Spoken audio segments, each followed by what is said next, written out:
Welcome back to a slightly different episode of how to put a supercharged 3800 into your Chevy S10 or any rear-wheel drive car for that matter.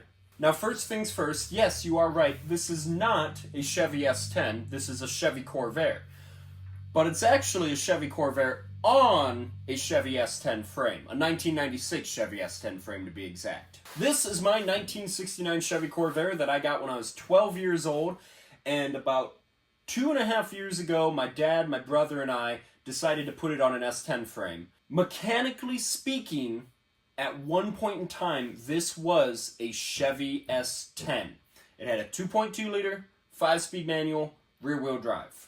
I then turboed the 2.2 liter because I thought that would be fun, and it was, but it wasn't scratching that itch that I needed. So I decided to put a supercharged 3800 in it.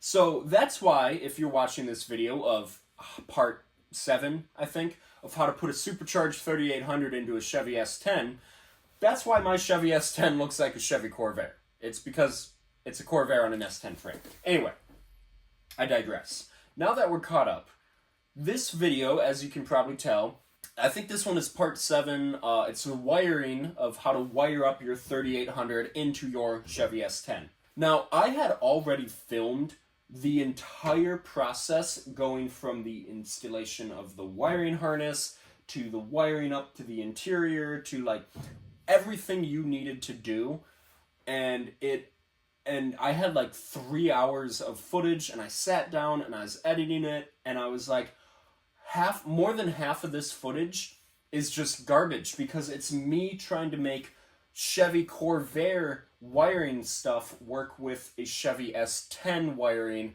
mixed in with a little bit of standalone wiring harness, which is really only niche to me. The common person who wants to put a 3800 in a Chevy S10, that video is not going to be of any service to them, if that makes any sense.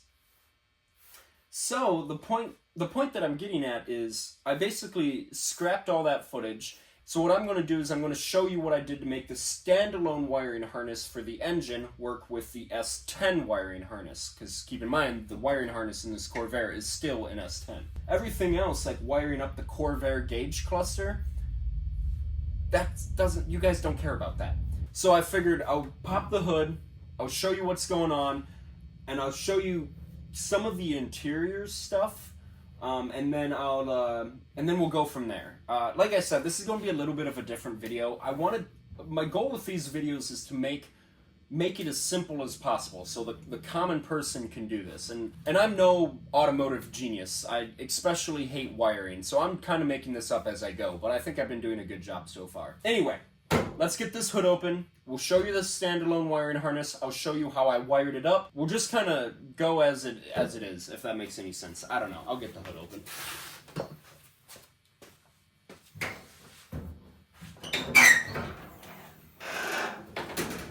Okay, there's a few things before I pan over and show you the wiring. I am not done with the wiring. This is not the final product. A lot of this you could consider is in its prototype phase. For example, my starter wire just kind of dangling here. That rat nest of wires there. It's not done. So we are going to start over here with the standalone wiring harness. My sister's boyfriend, who is a wiring genius, actually helped me with the majority of this wiring harness. And so we start with the harness up here that it was his idea to tuck up along here and feed through the back side there and into the ECU. That was his idea. I'm very glad he came up with that because I would have had him like draped here or something. The second video of this swap was the engine modifications where I painted it orange. I had to change some stuff on the oil pan, stuff like that. I go over the wiring harness in more detail. I'll link that video somewhere up on the screen. I recommend watching that video because I go into detail about the plugging in of the wiring harness. So we got this here, and I decided to make this nice little kind of bracket here that the ECU mounts to, and I got a piece of really thick foam under it with a strap going over it, and that is nice and firmly mounted. Then I have the fuse box here that the standalone came with. It says little fuse, and here's the problem. I got this standalone wiring harness from a company called Swap Specialties, and this wiring harness was about $600, which is a very large chunk of change, but I hate wiring with a passion, and I was like, I'm going to spend the money because I don't want to deal with that rat nest of the original wiring harness and try to make it work and then just never end up making it work.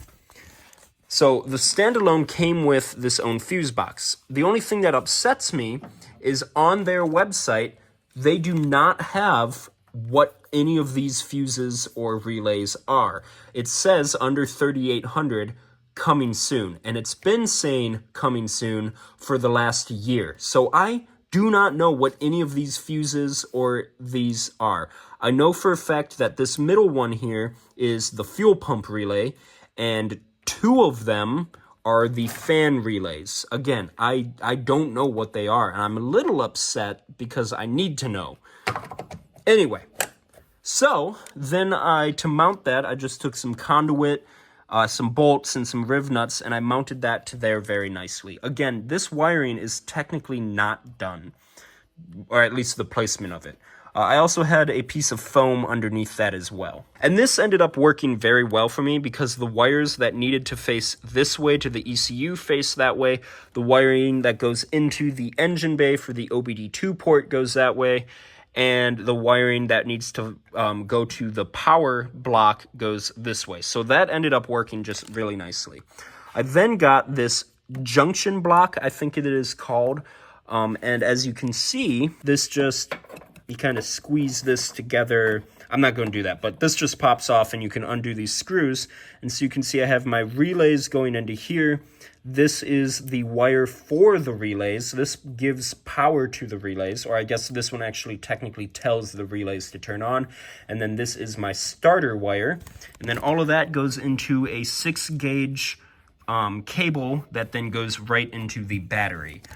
So that's how I did that. And then this cable here is actually the cable that goes into the starter. You can see it snakes down there into the engine and goes to the starter. This is the original Chevy S10 wire, starter wire, that I just cannibalized from when it was an S10. So I'm reusing that, and then the negative is also from the S10 as well. So continuing over here, ignore this. This is a temporary thing to bypass my heater core. Coming over here, you then have 2 wires coming out of the positive.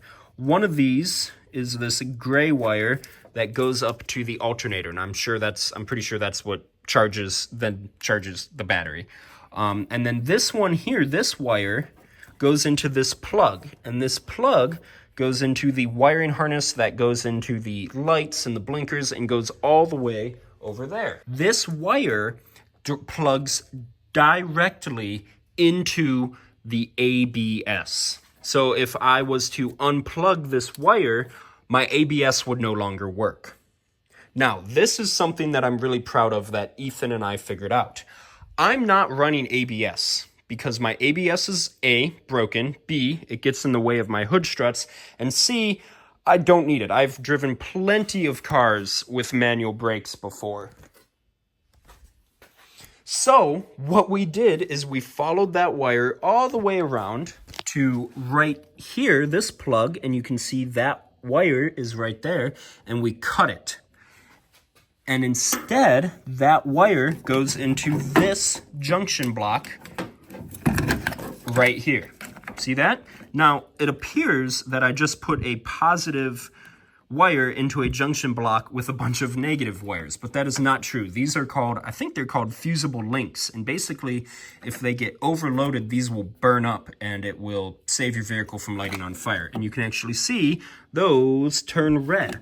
This junction block is the body harness.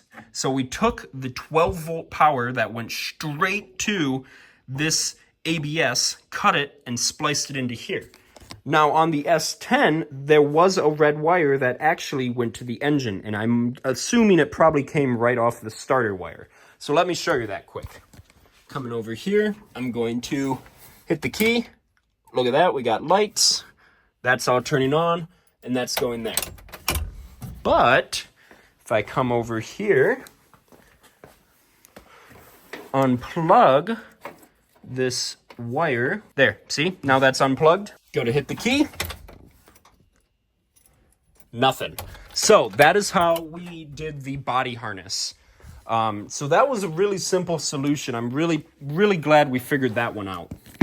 The only thing though is now I don't have ABS, but again, I'm deleting it, so I don't really care. So that is what's going on over here. Now, coming over here to this snake nest, which again, I promise you this is only temporary. Everything is labeled. So this one says alter, right? Obviously that goes to your alternator. You got all your sensors here, you have your injectors, everything is labeled. So you won't have to worry about that. That's really all the engine harness is, kind of. There's some stuff on the interior. Coming over here, we have this thick purple wire, and this purple wire actually came from the original Bonneville wiring harness. Then that comes over here to this beautiful rainbow relay plug that we got, and this relay is the starter relay. Now, technically, you don't actually need a starter relay. I could have wired the starter wire directly into the starter without a relay. However, GM had a relay for the starter, so I'm going to have a relay for the starter. So we got the relay wired in here. As you can see, purple going into the red. We got ground. We have green and the yellow. So basically, put this back here. This body plug here, the wire that you are looking for is purple with white stripes. And what we did is I had my girlfriend sit in the car and she turned the key, and because this is a manual, I had her hit the clutch because you have to hit the clutch. And I took a test light, and the only one that came on when she hit the clutch was this purple wire. So that is what we got going on there. Again, the only other thing that we took was this really thick ground wire and soldered that in. And then I don't really need anything else from this body harness here, so we're just gonna tuck him out of the way. So there is that is the wiring basically in the engine bay. It's pretty simple. I think anyone will be able to figure that out. Now we're going to step inside where things get a little different from everyone else, because I put a Corvair gauge cluster back in. So we'll get the steering wheel out of the way. Yeah, sorry, it's kind of in the way. I want to get a quick disconnect. I think that'd be cool. So where do we even start? That's the question. So this is a Corvair gauge cluster. I had an extra one, so I kind of cut it up to make it fit. Made it fit around the S10 steering shaft here. And I managed to make that fit. And then again, Ethan was over, sister's boyfriend, was over, and he helped me do the wiring under here. So we went under here to the fuse box, because keep in mind, on a 96 S10, which is what this is, I don't have an under the hood fuse box. All I have is the under the dash fuse box. So we found a couple wires that was 12 volt live, and we spliced into those. One of them being the airbag. Now, a lot of you are going to go, why'd you get rid of your airbag? Well, that's a great question.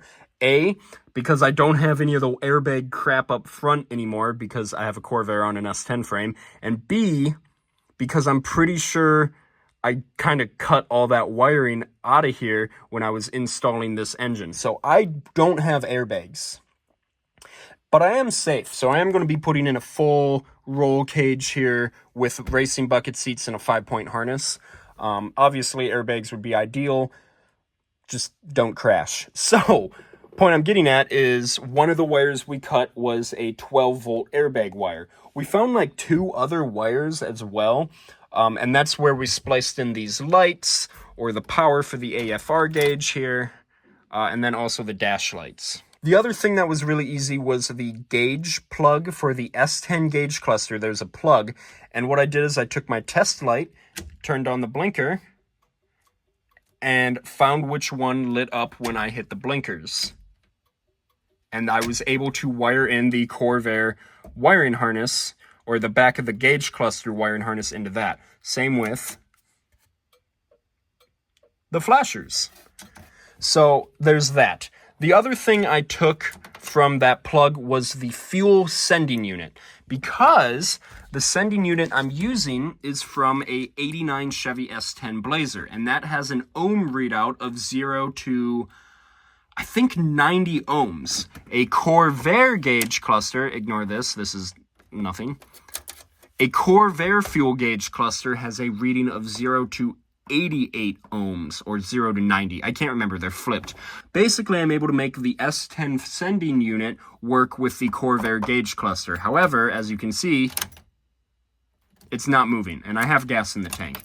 So I don't think I have that hooked up correctly, so I'm going to redo that. Coming over here, we got the tack, which kind of works.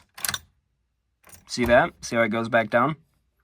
However, because this is an old school tack on a new school wiring harness, it doesn't work yet. So that's something else I'm going to have to figure out. I was told that the tack output wire, right there, you have to have a resistor in it or something. So that I'm still trying to figure out. So my tack will work. As you can see, I also don't have a speedometer temporarily. So what I do is I put my phone here and have a speedometer app. What I'm going to do is I'm going to, because I'm using an S10 transmission, convert it to cable drive. So it's a cable, you know, it just runs off a cable, snake it up here and just get a speedometer that runs off a cable. So that's how I'm going to solve that issue. This orange light here, which, there you go, see that? That's my check engine light. And because that's on, I have a check engine light, which we'll get to in a second. Coming over here, we got these gauges. You got water temperature, oil pressure, and volts. This was just a matter of hooking up a probe. This was a oil pressure line, and for some reason my volts is just not working. So I don't know why my voltage isn't working. Up here we got my AFR gauge and my boost gauge, which is also not hooked up because I don't have a boost line. This is a part of the video that when I was editing the original footage, I was like, none of you guys are going to need this information. You don't need to see me cutting up an S10 dash. You don't need to see me fitting the S10 dash or making any of that work. So that's why I'm currently making the video like this, because this doesn't relate to any of you guys. So I'm really sorry, but you're going to have to figure out how to make your S10 gauges work with your 3800 wiring harness. Now, I do have a good feeling that the S10 that you are using is going to be roughly the same year as the engine that you're using. So you should be able to make your S10 gauges work with your wiring harness and your engine. So I do have faith in you guys. This is my temporary setup for my light switch. I really wanted to see if I could get a Corvair light switch and wire it into here. I'm just thinking that's not going to work, unfortunately. So I'm probably just going to cut into here and just stick the S10 light switch into there. I'm sorry, that's probably what I'm going to do. So that's how I'm going to solve that issue. But I do have lights. So that's cool. So, going over to the main event. The original idea was to have it, when I turn this key, the relays fire, the fuel pump kicks in, and all I have to do is turn this key. Unfortunately, coming over here, you can see these relays that I no longer have a use for. The middle one is like fuel pump, one of these is the horn, and the other one is probably the relays. I don't know. I don't have a use for this. So we found this pink wire right here was 12 volt live when we hit the key. So we wired in this other side of the pink wire, which was right here, into the relays under the hood. So when we turn the key, the relays would fire. The only problem is unbeknownst to us, one of the 12 volt wires that were keyed that we cut went all the way over here and to there. So the good news is I then had dash lights The bad news is my relay's no longer fired. So I was like, crap, what am I going to do? I made a switch panel. That isn't done because I don't have a switch there and stuff. So basically, turn the key, that unlocks the steering wheel, and that activates the body harness. This switch is ignition, as you can see. This switch is fuel pump. And this switch is the fan that I have temporarily wired up. And then these two, I don't know yet. So in order to start the car, if this is flicked down, I could sit here and just crank and crank and crank the engine over, and it will not start until I fire these two relays.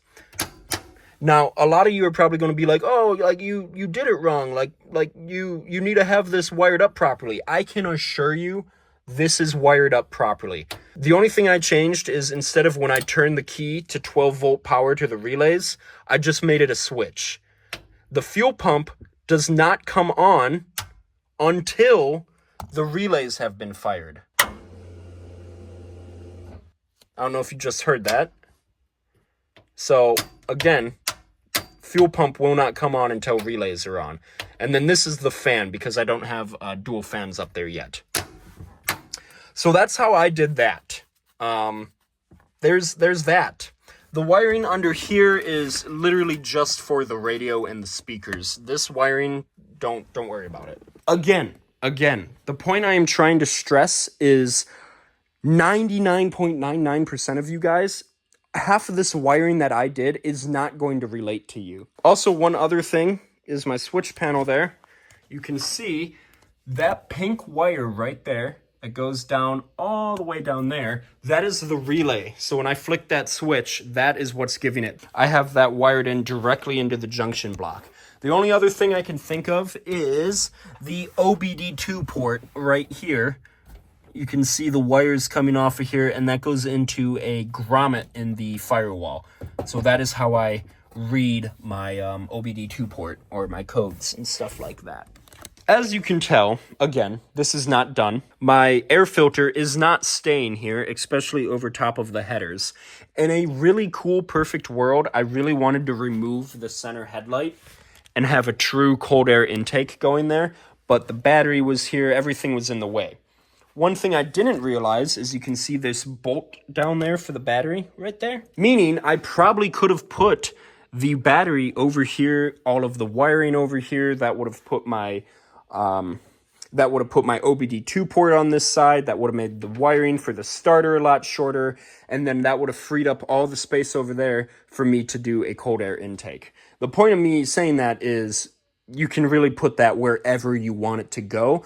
But on my 96 S10, that was where the ECU was mounted. Two quick things to note. This is the probe for my temperature gauge for the coolant. The video on the coolant and everything will come sometime soon. Ignore the welds. For the first time, I can confidently say I actually didn't do those. The other thing is my copper line here for the oil pressure gauge. Snakes down under the engine and down there. So that's pretty cool. What else? I don't think there's anything else I can think of. Oh, there is. So these are my fan wires. As you can see, I don't have a fan there, but I am using a S10 radiator, and what everyone recommends is get Dodge Intrepid dual fans, and apparently those fit a S10 radiator perfectly. So I will be doing that, but I have not been able to find any yet. I am running a fan off a switch that is powered by a relay. The wiring is tucked underneath here. So I do have that hooked up to a relay. So inside the boxed radiator is a fan that I can control myself. But the ideal goal is to have them wired into the ECU.